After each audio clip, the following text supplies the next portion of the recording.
Rap and Reason Podcast with Dr. Jeremy C. McCool and Earl Hopkins. All right. We are back at it again with another episode of Rap and Reason Podcast. I am one of your hosts, Dr. Jeremy C. McCool. And I'm Earl Hopkins. What's going on, man? What's good, man? How you feeling, bro? Good, bro. I cannot hear out of my right ear, so if I'm too loud on these audios, man. Yo, R&R, our listeners, our fans, forgive me. But if I scream, y'all know why. It's out of excitement, not out of anger, okay? So Earl is over here yelling at me about these topics we got coming up. Y'all know. Nah, man. How your week been? It's been good, man. This is like at the Inquirer where I work. I work at the Philadelphia Inquirer as an arts and culture reporter. It's the fall news guy, so it's a big, heavy week this week.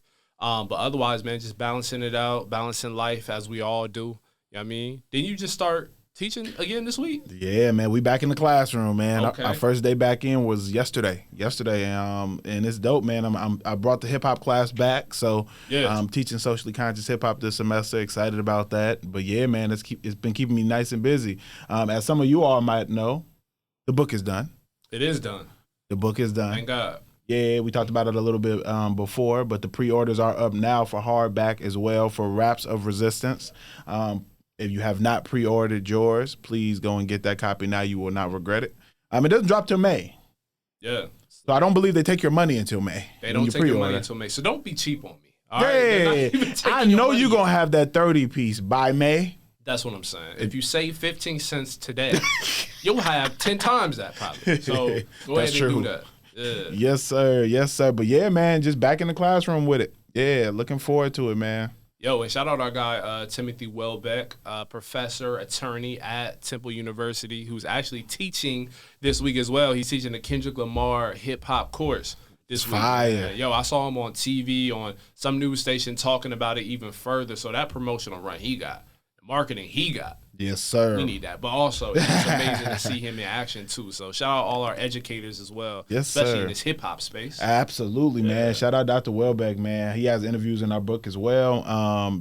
Dope guy. So, yeah, man, looking forward to it, man. It's a tight circle of professors who teach this hip-hop thing, man, and it's dope to see it spread, and I want to see it spread as far as possible. So to see a Kendrick class being taught is fire. Fire. Yeah, absolutely fire. And there are a few artists who have catalogs enough to really teach a curriculum. A lot of people ask me, why don't you teach this person class or this person class? I'm like, they don't have the depth enough to teach a full curriculum around it. There aren't that many artists who have catalogs like that. I could probably name in hip hop, for me personally, every educator is different, but for me as a professor, I could probably think of a solid 6 or 7 artists with catalogs that are expansive enough for me to really teach a full semester worth of material on just that artist. Would you Tupac? Tupac, absolutely. Yeah. There's a lot of Tupac classes just because that Tupac, Nas, of course, Kendrick. Yeah. I don't think anybody's done a J. Cole one yet. I might, I ain't gonna spoil nothing, but you know what I mean. Yeah. I think Cole's catalog you could do that with. I think. Maybe 10. There might be 10. Ice Cube, easy. Ice Cube for sure. Yeah, there are some artists. I would probably say there are about maybe 10 in hip hop that I personally feel like I could teach a full course on. For sure. Yeah, I could do Outkast if I wanted to. Yeah. What about Public Enemy? I know they like Public Enemy. I could do Public Enemy too. I think I would struggle maybe doing a full class. Mm-hmm. No, I probably could. They have a lot. They have a deep catalog. They have a lot of material. It's just the material for me personally that stands out. I don't know if I could just name it off top. You know what I mean? Because I didn't follow Public Enemy like that much. But well, we weren't alive when they came out. You know what I mean? They came out late '80s. So yeah, I mean, I wasn't around for their impact, but I know that they have songs that speak on enough social issues for me to be able to teach on. Sure. And that's really what it boils down to for the academic level. It's not just about how much music you have; it's how impactful was your music on society enough to really require a course. I mean, because you're not just singing, oh, these are some cool vibey songs that we gonna teach about. Like, it has to have a deeper societal impact. And to do it on one singular artist, not a genre, it's not a lot of artists you could do that with. But the ones you name, I could definitely see a deep dive. You know what's crazy? I think person with the shortest discography, quote unquote, who could have similar depth. Maybe not a whole course, not a whole 15, 16 weeks worth. But Lauryn Hill, I feel like the miseducation. I could teach a course just on that album. You think so? Like a whole course? 1000%. Okay, I was telling myself, sure. I think somebody could really dive Absolutely. into that. I could do it. It'd be a stretch, but I could do it. Yeah. Because each song on there is so drastically different and impactful. Yeah. It'd be a stretch. I think it's if I put in her Fuji stuff too, for sure. Oh yeah. But to do it without Fuji's, just on Miseducation on here, it'd be a stretch for a full 15 weeks. Yeah. But I could do it. You have to do one class a week, 3-hour course. Like and that's the thing. You got to tie in assignments. You have to be able to tie in projects, readings around the material. So it has to usually tie to deeper theory or framework outside of just. Hey, I'm just talking about the artist. That's why when I saw a lot of people even online who like, why does Kendrick deserve a full class? I'm like, come on now. The classes are never fully just about the artist. Right. They're about deeper issues or societal things. That's why hip hop is interdisciplinary. So you can teach hip hop studies. You have people in psychology departments. I know Dr. Welbeck's in the African American Studies department. I'm teaching it in the communication and media department. Some people are teaching it, sociology. Like, you're tying it to deeper things. It's not just, hey, this is the life of the artist. And you can't talk about their music without talking about the moment that their music arrived in. You know what I mean? Like, the Damn album came at a pivotal point in politics. You know what I mean? Like, absolutely. That was President Donald Trump's first term, among many things. So, yeah, you can't be arrested and or like suspended in just the music itself. You got to talk about what that music did for the times. You know what absolutely. I mean? About many things. Yes, sir. Yes, sir. So, man, we got some hip hop to talk about today. We do, man. We have hip hop to talk about today, and where we want to start here today. Yo, let's start with an artist of mine that I grew up listening to, who I thought was the next biggest thing in hip hop, and that's Joey Badass's Dark Aura. He just released a new single ahead of his album that's set to come out. Is it this weekend? Next week? It's coming soon. It's coming soon. Yeah, I want to say I've been seeing them do press about it, so I'm guessing next week. I'm guessing by next week. Yeah, and so Dark Aura, man. Like for me, did you listen to this record? I have not got a chance to listen to this record yet, so let me put that out there. So I'm looking forward to listening to it, though. Well, I'll talk about the record itself real quick, and then maybe we could talk about. I know he put a video out too, right? He did. Okay. He put a video out with this. This is a hard record, man. This is what I love about Joey Badass. He's one of the few youngish artists, because he's still young in my eyes. He's probably about my age. What, about 30? You know what I mean? I'm 31. Somewhere in that range. Like 30 exactly, I think, actually. Okay, yeah. But he's somebody, he was teaching at NYU. Like, he did like a course at NYU or Columbia, one of the two. I actually got invited to attend. I should have. But nice. He's just a really deep thinker, and he's always been, since he was a 17-year-old, released in 1999, the first mixtape or project I ever heard of his. I think the world ever heard of his. So Joey Badass has always been super intricate, super layered with his music and messaging. And he can just rap. And he can make a bop or two here and there. Like, I know the biggest song, he talked about this in a recent interview where he talked about Devastated. Like that song Devastated. Yeah, I like that song when it came out. Yeah, he hates it. I know. I saw that interview. Was it Breakfast Club? Yeah, it was Breakfast Club. Yeah, I watched that interview. Which is interesting. But you know what? I guarantee you that would be the same sentiment that like a Lupe Fiasco would have about some of the songs on Lasers. Yes, I think so. Because I think that it was an attempt to make a pop song, and it might have even been pressured by the label to make that song. Yeah. So I can see why you didn't like it, but some of those songs actually worked. Yeah, like The Show Goes On. Show Goes On is a classic record. You know what I mean? And it's your most recognizable crossover type of song. And I would say Joey Badass I would say Devastated is probably his biggest hit, I would imagine, so far. Easily, I think. Is it my favorite song? No. It's not my favorite either. But it's not his. It's good, but I like it. Yeah. It's not like a song I dislike. Yeah. And so I think with this project, this song is indicative or like is a reflection of where he's going to go, and I love it. Like, because it's just a dope song, hard-hitting beat. Yeah, I mean, it's in line with what Joey does. You know what I mean? So I'm excited for more of this kind of a sound. Okay. Because it's very familiar. It's very in line with what he does. And I'm excited to see him get back into music, because it's been a while that he's been, like, consistent. So yeah, that's what I'm looking forward to. Okay, I gotta check this out, man. That is a project I'm looking forward to, man. Joey Badass has been rapping this year. Yeah. So I'm excited for the album. Yeah. What's Yeah, the record man. he had earlier? The Ruler's Back or Ruler's Back. That's when one it of my kicked off favorite this whole records. East Coast West Coast situation. Yeah, so he's on attack mode, man. I love it. yeah, man, and he can rap. You know what I mean? And I'm glad that, New York should be very happy to have him right now. Yes, because he's really the only person really holding up the fort, if you ask me. And, which is crazy because he's been focused more so on acting in the last few years. So the fact that nobody else has jumped into that pocket, like I said, there's other East Coast artists, but like actual New York City. That's what I'm saying. Because Griselda out of Buffalo. Yeah, Griselda has been like, I would say they've been the face of New York for real. Yeah, for like a while. What would you say, like 7 years, 6 years? Maybe that's at least 5. I would say 5. I think 5 is safe. Yeah, I would say at least 5. They're so good they make you think they're from New York. Well, they are from New York State. But New York City, they got a New York I feel like they don't City claim each other though. The New York's I don't feel like they do, bro. because it's not a borough, but so I don't know if they well, I feel like when New York City people, like people from Brooklyn or Harlem, I feel like when they're talking about New York, they're not talking about upstate. Nah, and I don't even feel like this is my bias. I don't even feel like they really talking about Staten Island for real. I feel like that's the like bastard child of New York. I don't know, but when they Wu-Tang though, yeah, but like they claim Wu-Tang. They definitely claim Wu-Tang. I mean more so now, like Because they got some dope artists in Staten Island now. Like I interviewed somebody and they told me, it was Benny the Butcher. He was telling me about Staten Island artists. I'm like, word, okay, cool, but yeah, man, like I've never been to Staten Island, so I have no. I've been one time, and you know what's crazy? You mentioned him earlier. I was actually an extra in the Wu-Tang Hulu series, bro. Swear to God, bro. That's the one and only time I went to Staten Island, dog. I need that screenshot, man. Yeah. I need you to go ahead and take a picture of that, man. We need that image of you walking by. I was wearing a big purple some shirt I got out of a You thrift said shop. you said y'all gonna see me. Yeah, for real, bro. I ain't have a cut because I was broke. I was just in the mix, bro. Like crazy. Thank God it was 90s, set. I was looking crazy. A lot of people in the 90s were looking crazy.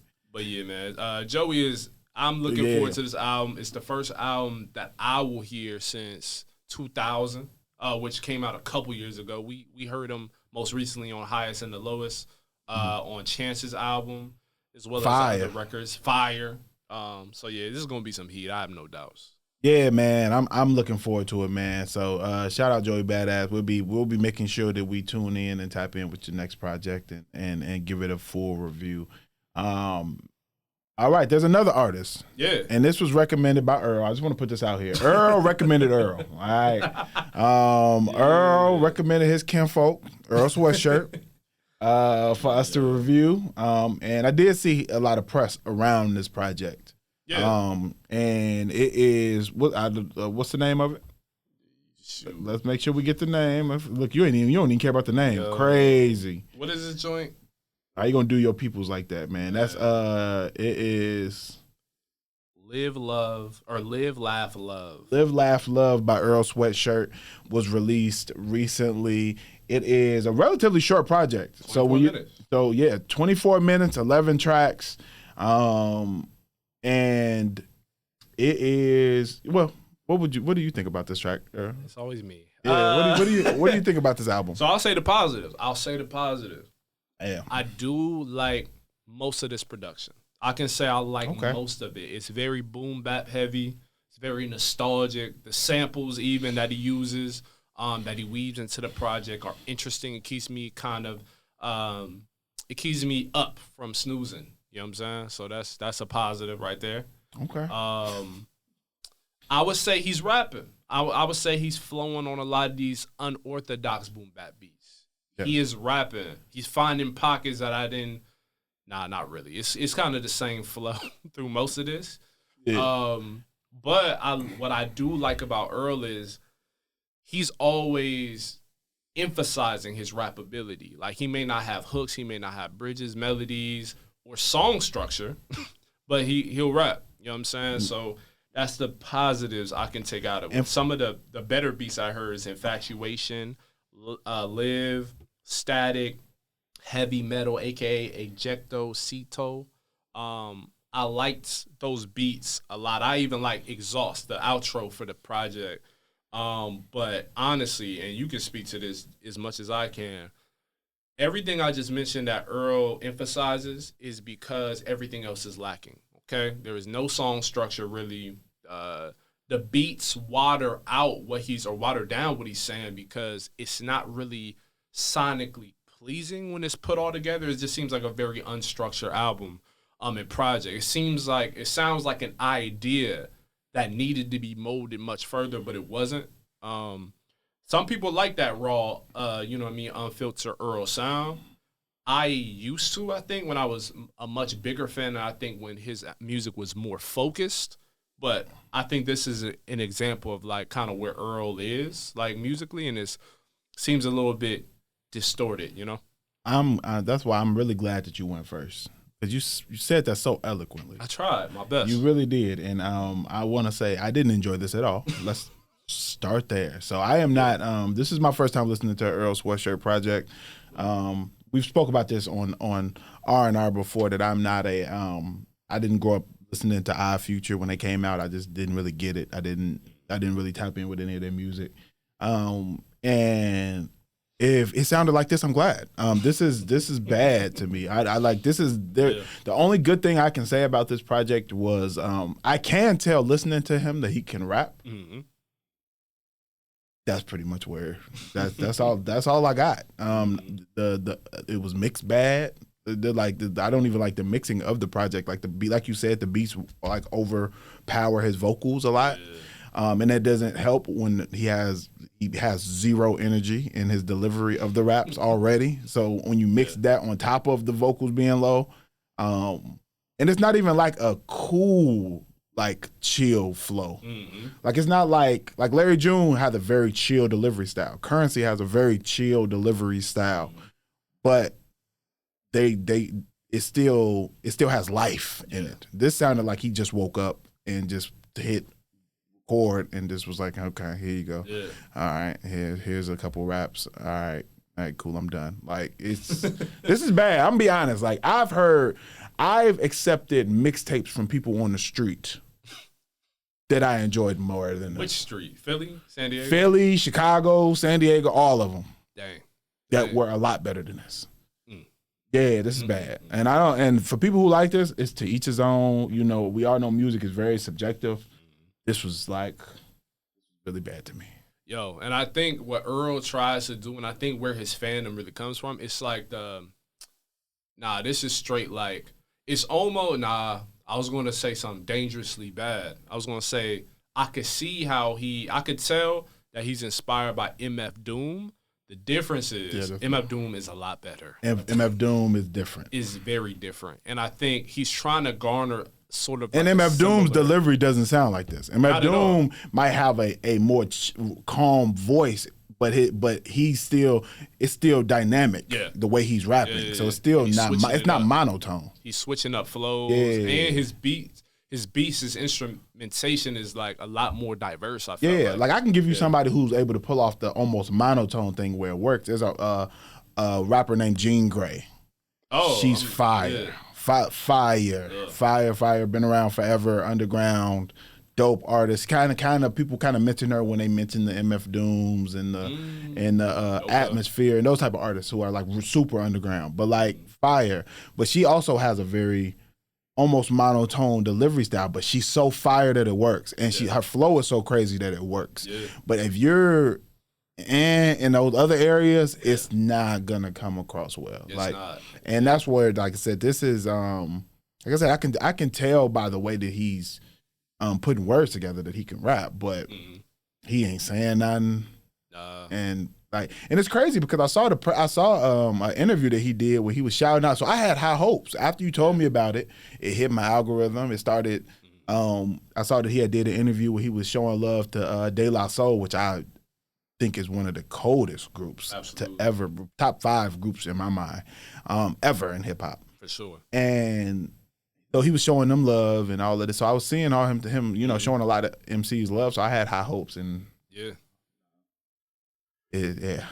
I don't know what type, but I think he's trying to garner like a cult following the same way that maybe a Jean Grey has. I don't know. I'm not as familiar with her. Or like a Bodie James. I don't know if you hip to Bodie James. Well, I would say Earl Sweatshirt is more popular than Jean. Jean Grey is like I said, she's a favorite rapper's favorite rapper. Like all the like Hove has showed her love, Nas has showed her love. Like she's so she's like she's like that. Like, she's been established for a while. She's been around since '90s. Like she's I'm familiar with the name, not the music per se. Yeah. I'm gonna send you some stuff. She's serious, but like this and Earl Sweatshirt, all Odd Future, they all have a cult following. So they have people who are gonna listen to Odd Future because they're fans of Odd Future. They were fans of the TV show, the Loiter Squad show. They're fans of the clothing. They're fans of Odd Future as an entity. Mm-hmm. You know what I mean? Just how other entities are fans of. You know what I mean? So I get it, but.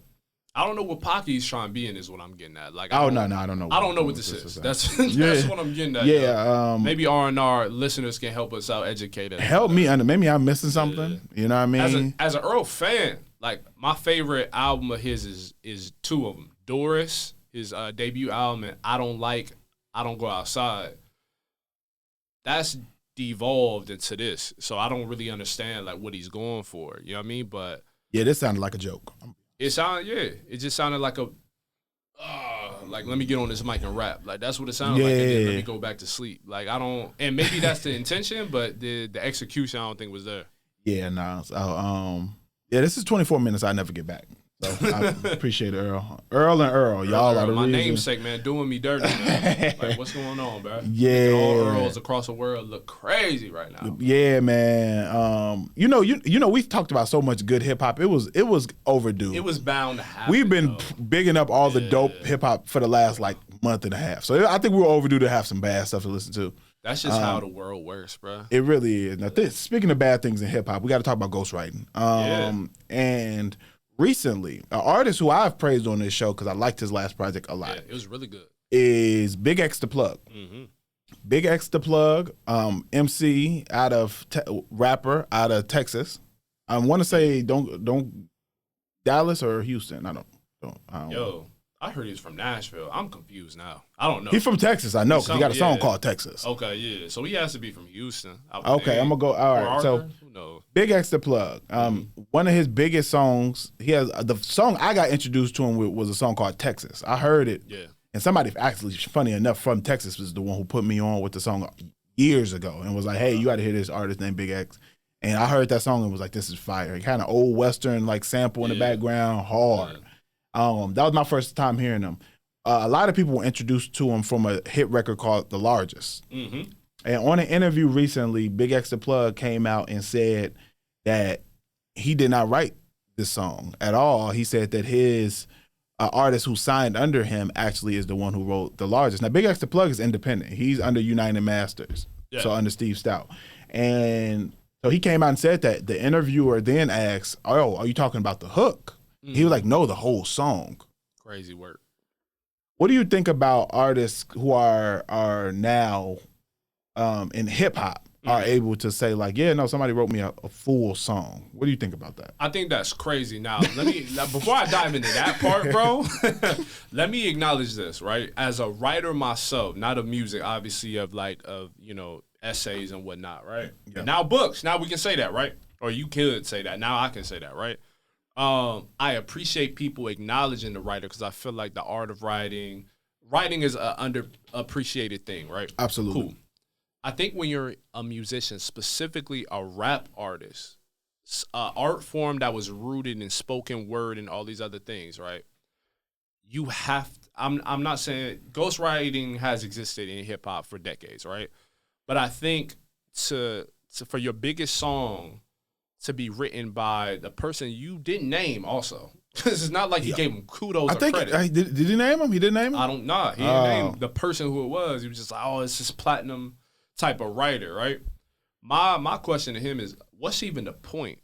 Like, if you're going to acknowledge that someone ghost wrote your stuff, why not name the person by name so they could get potentially more opportunities? Secondly, if we're going to do that, bruh, I'm now questioning your pen across your whole discography now.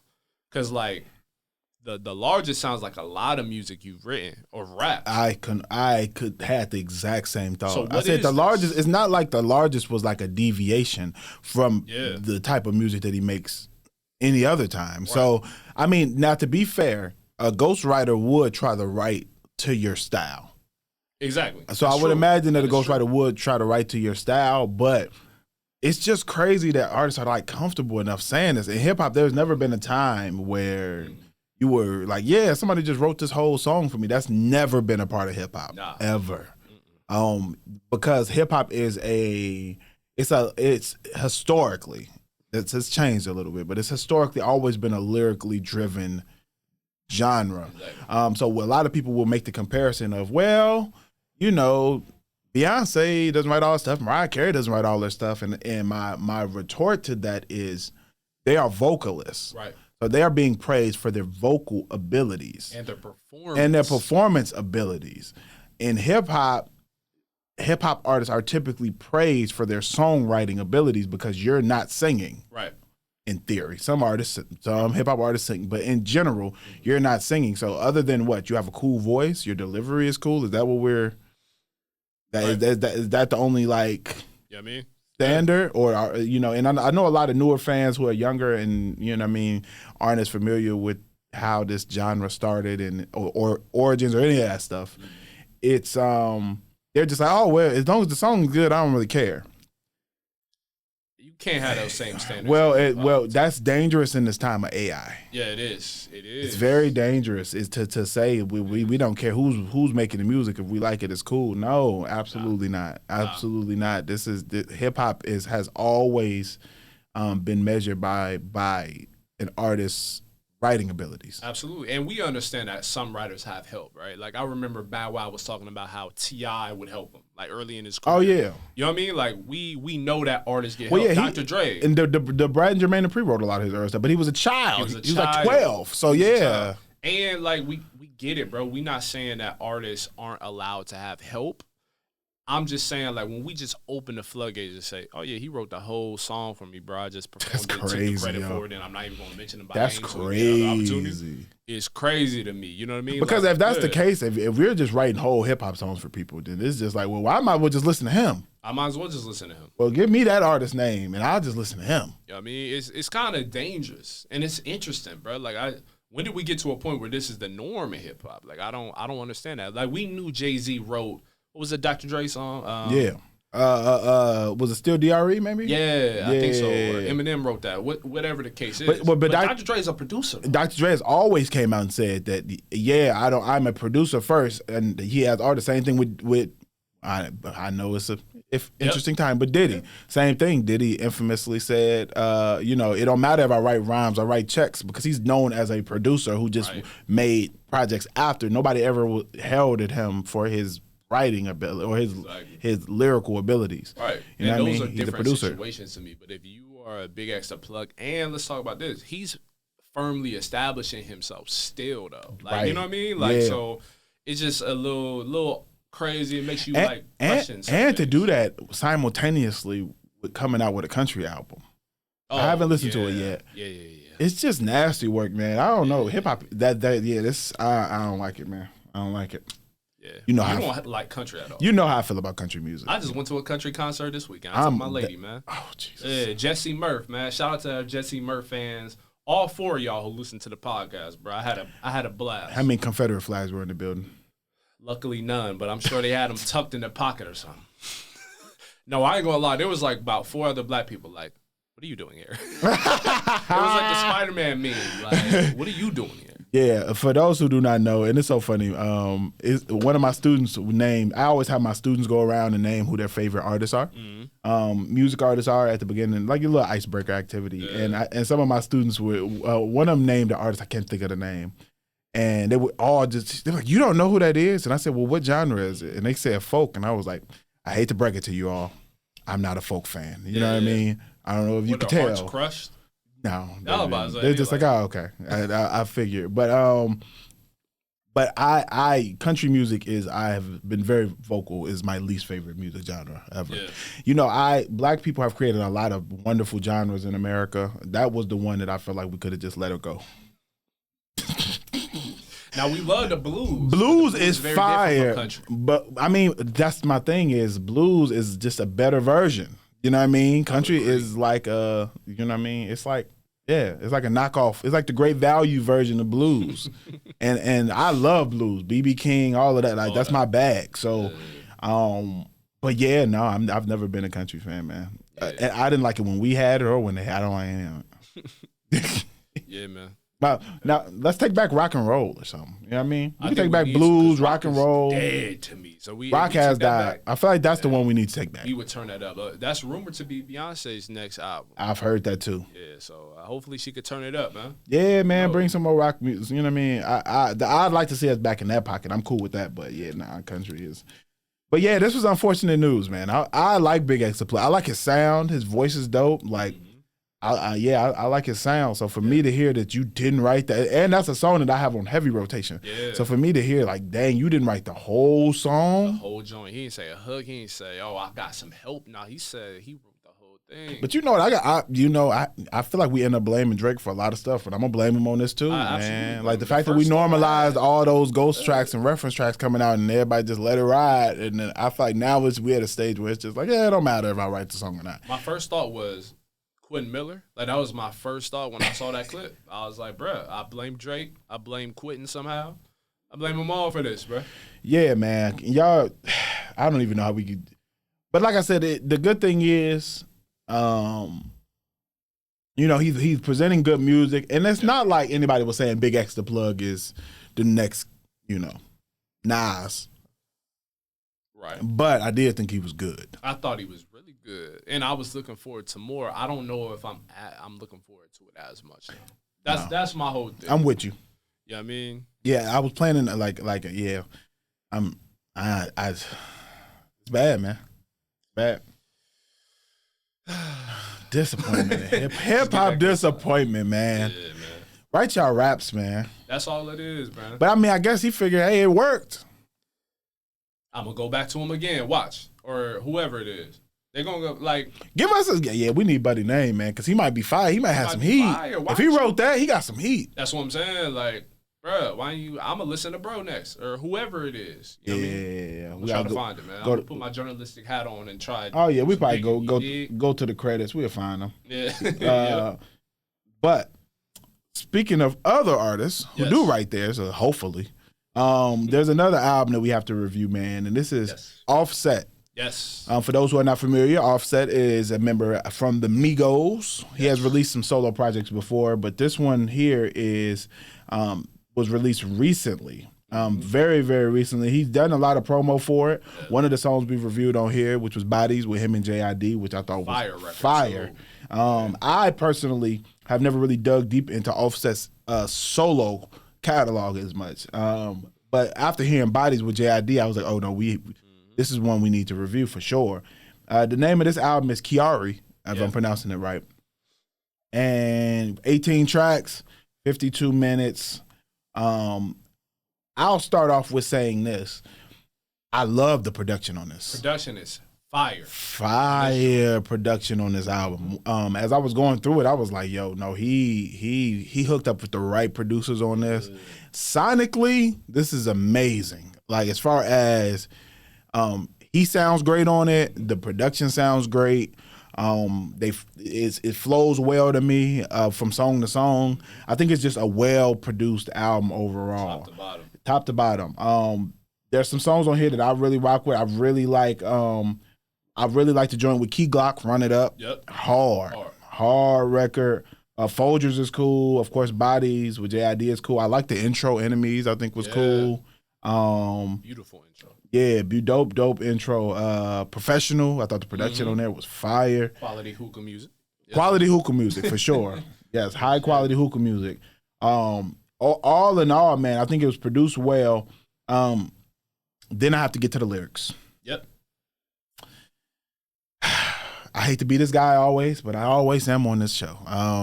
Y'all know I care about lyrics and substance, and a lot of this is my chain, my rings, nothing much there. Still not a lot of substance as far as what he's talking about. There are some songs, like the final track where he talks about his past relationships and So there's a couple tracks in here where he tries to, but like, for it to be 2025 and we still got a song called Pills that's just glorifying popping pills. It's just kind of like, are we still here? Like, this is what we're still doing. Like, and you know, when I saw the word pills, I had a little hope. I was like, you know what? Maybe he's gonna be talking about somebody he knows died, or maybe he was battling an addiction and he wanted to make a song. Took one of the last projects. Exactly. I thought maybe he was gonna go there with it. When I played it, he didn't.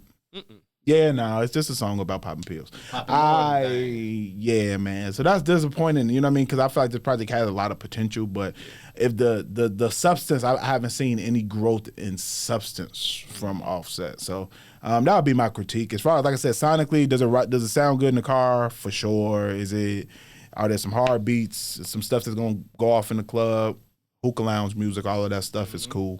But as far as substance, it's not there. It's not there, man. I'm going to talk about some of the positives, too. I like the direction he went on the record Never Let Go with John Legend. I think John Legend had a really great performance on that. That was a good record.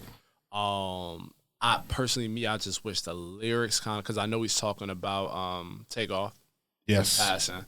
I wish the lyrics were just stronger. That's my only critique, but the song, how it's structured and everything else outside of that is beautiful. Like you said, I like Professional. I love Enemies, the intro.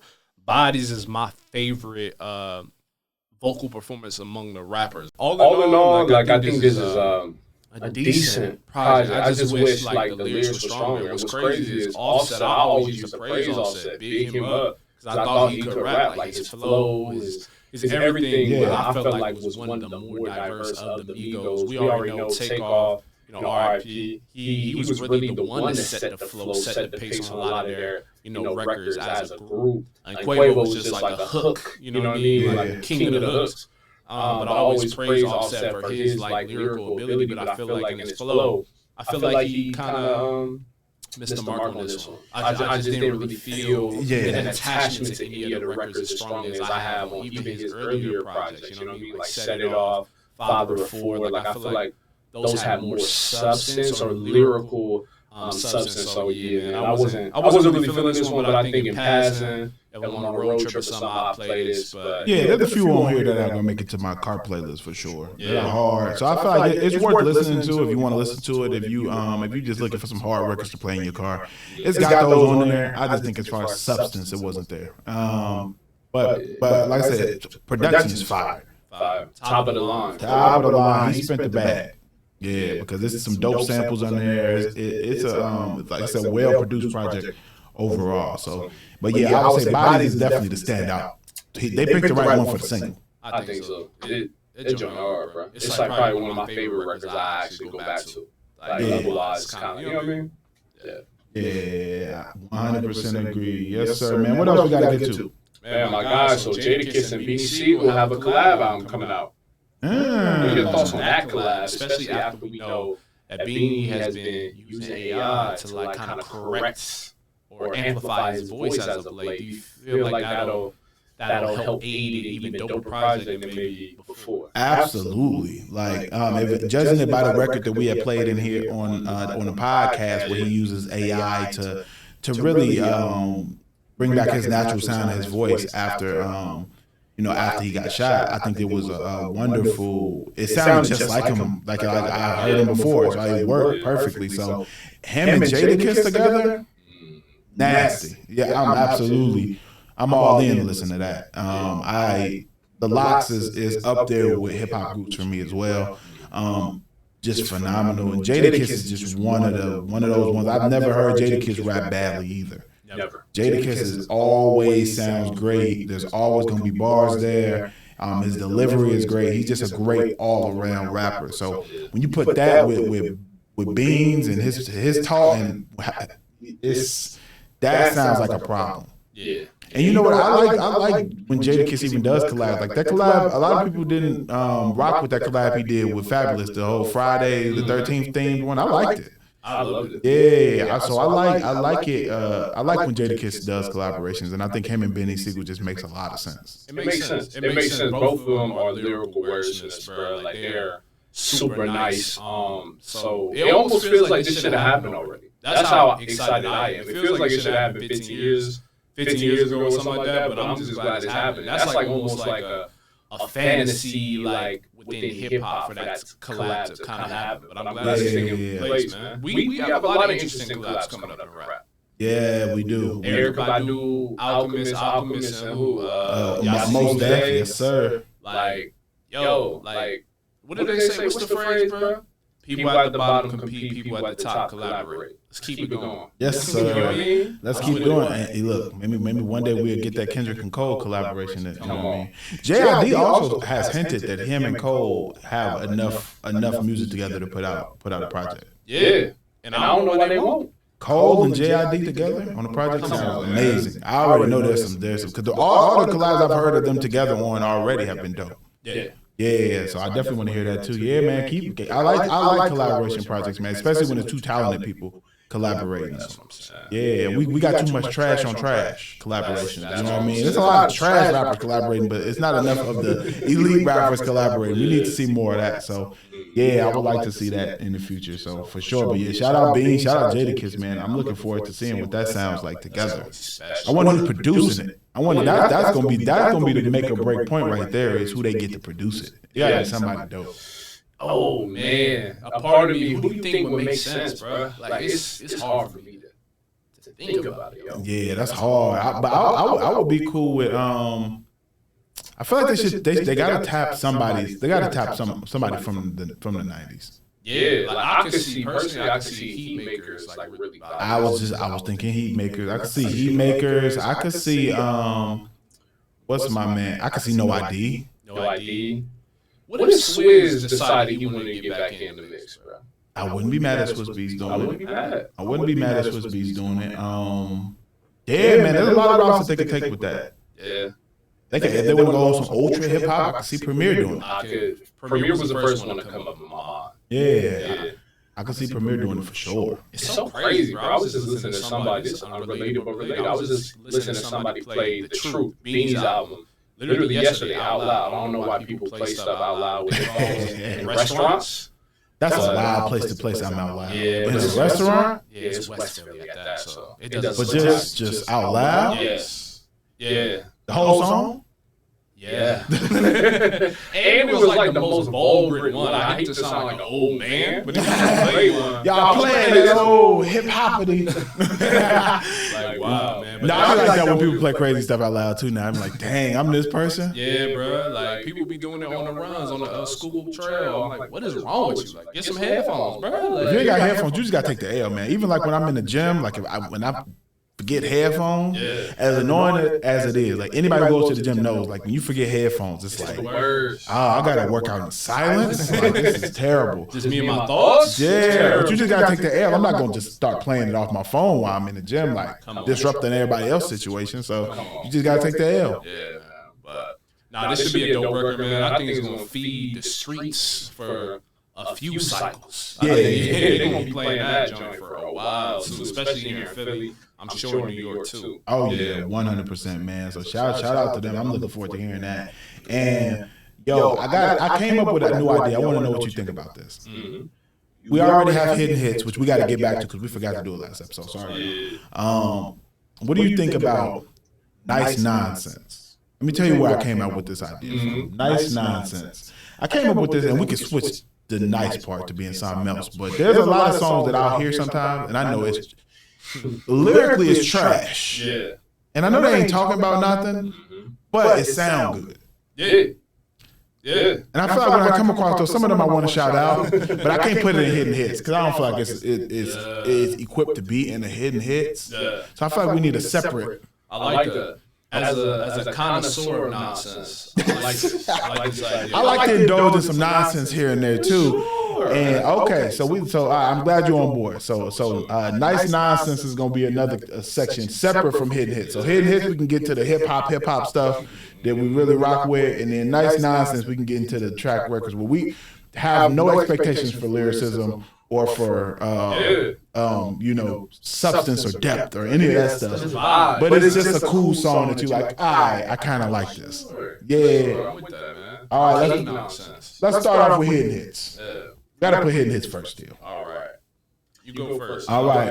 I'm going to go first, man. I mentioned De La Soul earlier. I'm going to say it's a joint called Stakes is High. Okay. Classic record, man. If you've never heard De La Soul, Stakes is High, I highly recommend checking it out, man. It's just a fire record. And you talk about some depth. I mean, just listen to the words. It's also just a cool sounding record, but they talking there, man. It's a good, really, really good record. So that's one that I want to throw out there for sure. Butterfly Effect by Don Tripp and Starlito on their new project. That's a project we low-key need to. We might need to review on here. Have you heard of Don Tripp before? Nice. Fire. But him and Starlito, they've done a bunch of different projects together. This is on a project called Step Brothers 4.5. They do these projects called Step Brothers. I'm guessing they're actually Step Brothers. But they just rapping. And I mean, cold. So like that's one. And I really said, let's check out the whole project. The whole project is fire. It's called Step Brothers 4.5, Don Tripp and Starlito. But the record that I feel like is a must listen to is one called Butterfly Effect. Okay. Fire. Yeah. So those are the two that I'm definitely gonna recommend. What you got? Yo, so as someone who hasn't seen Highest to Lows with Denzel and A$AP Rocky, hard. I'm ashamed of myself. But what I'm proud to say is I've listened to Trunks. One of the songs from the That's a signature song on there too. This joint hard. It's a hard record. It's hard. A$AP Rocky, I've been looking forward to good music from you for a while. This delivered. The other stuff I'm not too big on, but Trunks is hard. Like that's a hard record. Wait till you see how it fits in the movie. You go like, I'm geek for that. And then I gotta shout out Kai Banks, man. I've been listening to his album. 2 songs that come off or that stuck out to me is Stay With Me. And then 0022 Zay with Isaiah Rashad, one of my favorite lyricists as well, man, in the last decade or so. These are great songs, great records. So those are the ones that stand out for me, bro. Nice. Yeah. All right, now we're gonna get into some nice nonsense, and I'm gonna start here. All right, you know what I mean. I try to keep an ear to what the young folk are listening to. Like I said, I try to listen to what the young folk be listening to out here in these streets. And there's one man, this one cat named Zeddy Will. Okay, all right. He has a track called the one I want to talk about is, well, he got Get Jiggy with him and a guy named B-Jax, and it's hard. Like I said, this is nice nonsense. So hip hop purists, this might not be your vibe, but try it out if you're in the car, you at a party, a little function, put it on. It might get something going. He got another one called Can't Go Broke. The remix one is hard. These songs have been viral on TikTok for a little minute, but it is I'm not a TikTok person, so it took a little minute for me to get to it. But it's some hard records. What you got? Man, it's off this Offset out. I think this is pure nonsense. Professional, bro. Like, I'm a professional getter. Like that is what you need to know. That is one of that's the perfect song for nice nonsense. Yeah. Like that joint is hard. What else, yo? I feel like that's. Yeah, I haven't been listening to a lot of nonsense lately, but I found this guy Zeddy Will, and I went down a little rabbit hole of a few of his records, and I said, this ain't my typical type of music, but if I was 15, 16, I would be lit to this. Because it sounds dope. Like, it's cool. Nah, man, that's hard. That's quality segment right there. Yeah, man. Nice nonsense, man. Y'all let us know, man, if y'all have some topics that y'all want us to cover. Also, if you have something for nice nonsense that you want us to check out, leave it in the comments as well, man. And make sure y'all are following us. Yes, that's one of the biggest things, man. Make sure y'all are following us on TikTok, Instagram, Rap and Reasons. Make sure y'all subscribe to the YouTube channel at Rap and Reason. Make sure that you are subscribed there. If you listen on audio platforms, shout out to our audio listeners who listen on Spotify, Apple.